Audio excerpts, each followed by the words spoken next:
Shalom. Shalom, Kira. Thank you for being with us. Of course. Taking you back a few years ago, when you arrived in Israel at the age of 4 from the Ukraine, family of new immigrants, and you grew up in Nesha, sort of a geographic periphery, but quite quickly you became one of Israel's most successful high-tech entrepreneurs. When you look back at the early years, even when you were in high school or even middle school, what do you take back from that time in school, from your teachers and friends? What did you gain there that served you well later on in life? So maybe let's start from the beginning, right? So when my parents left USSR itself was a very special place where engineers would get the lowest salaries and factory workers will get the highest. Everybody would get pretty much the same thing, but if you were specifically Jewish, there were certain jobs you couldn't do. You couldn't take any governmental jobs. Applying to university were prohibited from most universities. Unlike most worlds where you say, like, if you have 20% of some population, the university should accept at least 20% of that subpopulation. Instead, USSR had a cap. So for example, in the University of Ukraine, only one Jewish person can be accepted every year. So in general, it wasn't a good place. And of course, nobody could leave because they were afraid that people would leave, see the West, see the devil in the West as well. And it all started changing when USSR started falling apart, especially from a lot of the pressure coming in from the United States and Israel to at least let the Jews go. And the official announcement was, well, we're letting the Jews go because they were never citizens to begin with. So I came from a family of only women, my mom, my aunt, my grandma. And only in 1990, they were allowed to leave. When you leave, you have to quit your job, then wait for a visa. So in other words, there's about 6 to 9 months where you have no income. Additionally, it's illegal not to work in USSR. So at any point, you can get arrested for even wanting to leave. So when we came to Israel, you couldn't take anything with you, no money, very limited amount of luggage. You arrive with nothing. The only thing that we came with is our education. And I think that made the biggest difference. And from the moment I can remember myself, so my mom, she's also a teacher in high school. All of them were computer science engineers, and they came to Israel and they said, we're going to start doing the first thing that we can do. We don't know the language.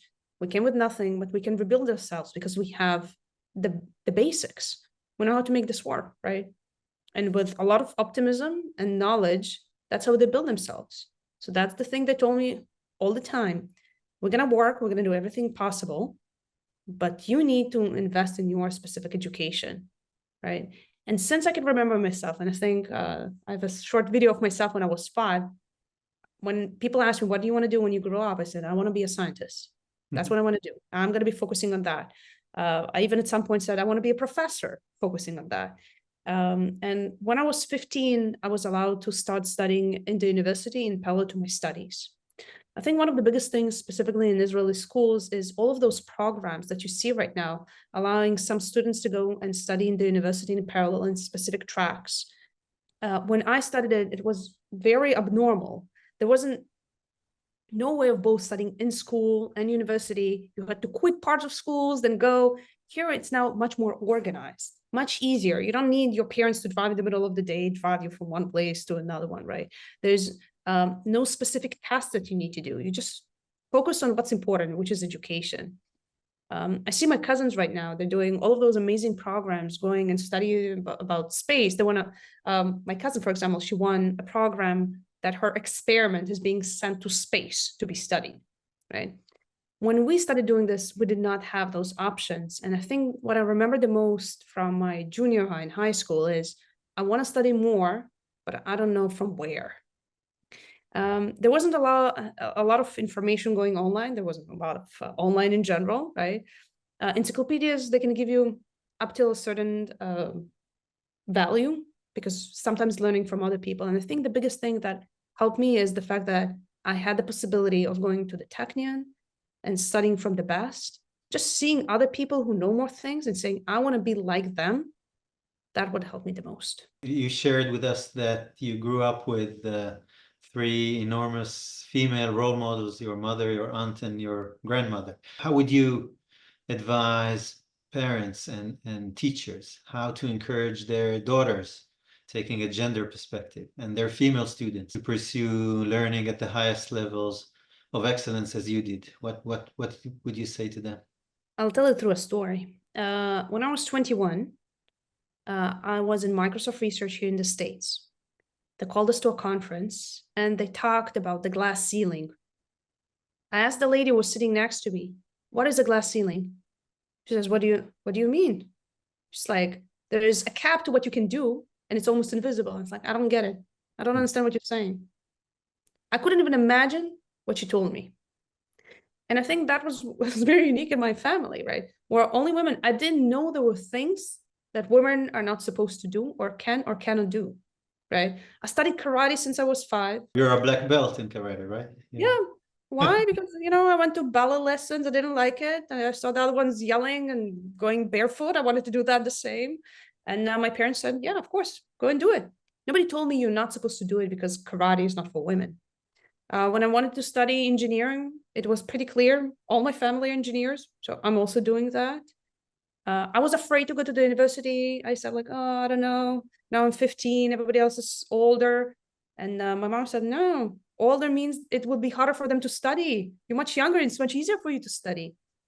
I think the first time I started seeing some difference is when I went to the army. Even in my high school, in the computer science class, we were all women. We had only maybe 2 men. Most of them were just immigrants from past USSR. And I don't know how that became, but it was just like pretty clear that it was a very normal thing to do. When I came to the army, I think this is the first time I started seeing a difference. I came to a unit who was mostly doing cybersecurity. And I was the only woman there beyond the EA of the manager. And to be honest, it never bothered me. The only thing that bothered me is the fact that they have shared bathrooms, right? And that is part of the change that all of those units had to go through, right? There's more and more women coming in, but there's so many different changes that need to happen. And again, when I came to university, we had 40% women in our bachelor's in computer science. And the biggest changes started happening, again, when you become a professor. So for example, at the Technion, there's only 3 women out of 50 professors. And the reason is because you have to go abroad and study. Usually people get married. It's less common in our society for a man to follow his wife's dreams as opposed to the other one, right? And I think this is the biggest changes that we need to make. I never thought that, my parents told me my husband needs to follow my dreams. I don't know. I never thought there's something else that should happen, right? I knew I want to focus on science, and this is where I went to. I didn't know there was any societal punishments for doing what I think is right for me. And if you're asking what to do, just reduce all those barriers, right? Almost help them ignore what society is dictating, because you can grow in such a bubble. So we're talking to educators, and the toughest prediction for educators is how to prepare the younger generation to a future that is yet unknown. But you have an idea about where the world is heading. Your fields of expertise are the cutting edge areas of artificial intelligence and machine learning and deep learning. And you actually design systems that predict the future. So had you had the opportunity to talk to educators who are designing education systems of today? What topics and skills do you think should be taught today so that the next generation would enter the job market probably in 2040 being as ready as possible? So I think the focus on computer software is something that we're seeing more and more. It almost became as a rudimentary skill that everybody has to have. Almost simple coding is something that you start to expect from everybody, from using Office to actually writing code and automating some of your work. I think the more we have AI tools, we need to have a more critic thought. In other words, there's so many things that are being generated, and we need to understand if they're correct or not correct. So teaching people how to use those tools, why are they producing what they're producing, how do they work behind the scenes so we can understand their weaknesses and fix them. That's the biggest value I would teach right now. I'll give you an example from another field. I work with clinicians, right? And it's like, oh no, AI will replace us. Should anybody will even become an MD or not? I always say, look at EKG, right? EKG went out, and if before physicians actually needed to listen to your heart, right? Now they have an echo and they have EKGs and other tools that can help them make a diagnosis. It did not mean that we do not need physicians. We just need physicians knowing how to use new tools. The same thing I look at AI. AI is not going to replace physicians. AI is a tool they need to learn how to use to make better decisions. And if I had to teach right now in school, is to teach about AI as a tool which is not perfect, that can bring them a lot of value, and teach them about how to know to use it in a much better way in whatever discipline they're going to become. And would you keep on teaching mathematics and languages and history? Is it still valid?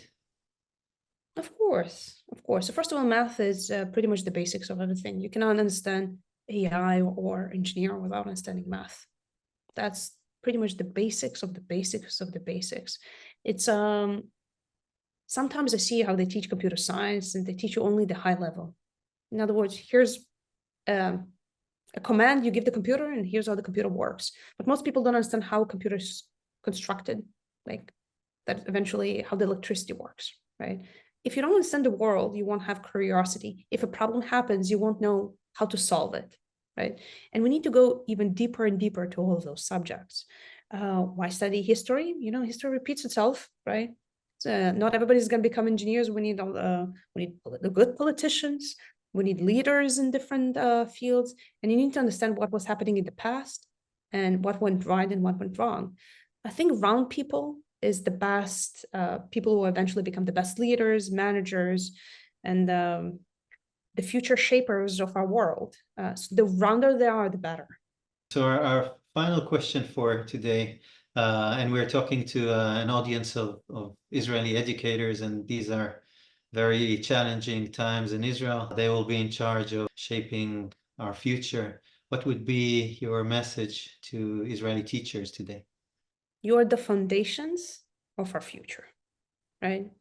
I think we will know whether Israel is going to be successful and overcome the current challenges thanks to your work, right? If you'll do a good job, the next generation will flourish and Israel will flourish with the generation, right? So there's a lot of things in stake. I know everybody's taking their job seriously, but eventually we need to make sure that the generations that we have right now, and this generation went through a lot, from pandemics to wars. They've seen different shapes and how good leaders can lead us to good shapes and how bad leaders can get us to disasters.